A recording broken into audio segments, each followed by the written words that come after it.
Bugün Beynəlxalq Şəhər Salma Forumu son günüdür.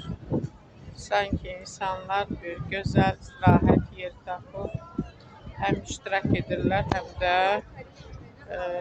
dincəlirlər, istirahət edirlər. İbrahim Expo sərgi orada yerləşir. Maraqlı layihələrlə iştirak etdi. İştirak edən ölkələr.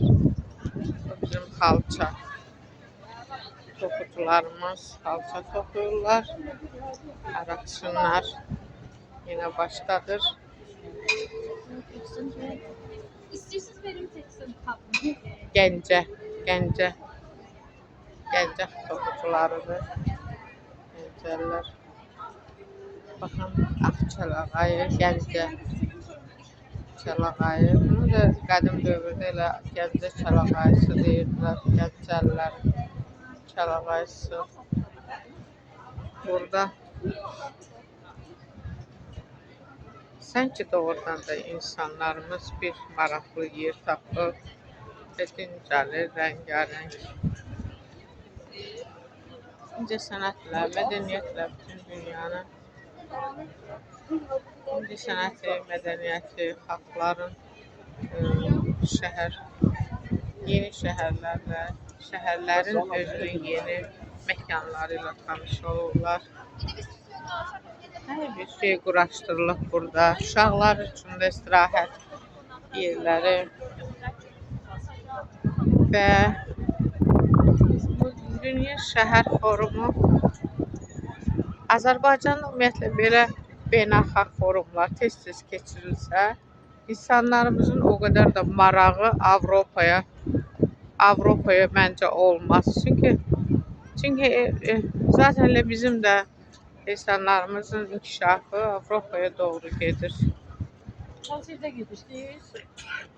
Biz bugün bu forumda iştirak etməyimizin də əsas məqsədi odur ki, Azərbaycanımızın inkişafının nə dərəcədə olduğunu özümüz görək və paylaşaq.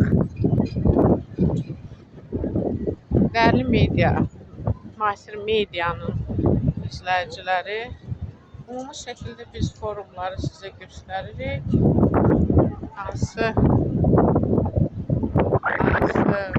xidmətlər göstərilir, çox geniş şəkildə xidmətlər göstərilir.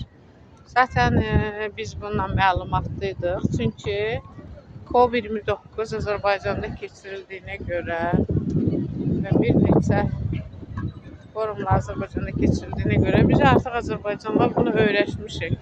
Yəni xəbərdarıq ki, çox yüksək səviyyədə bir forum keçiriləcək.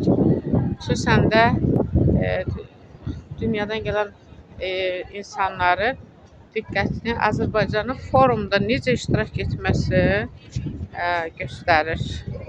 Onların diqqətini daha da belə bir şeylər cəlb edir. İndi təbii fəlakət heç kimin qarşılacağı ola bilməz. Çünki bu həyatdır. Əgər təbii fəlakətin qarşısını almaq mümkün olsa, elə ölümün də qarşısını almaq mümkün olar. Bizim dostumuz. Salam, sən necəsən? Tədbirə. Gedək.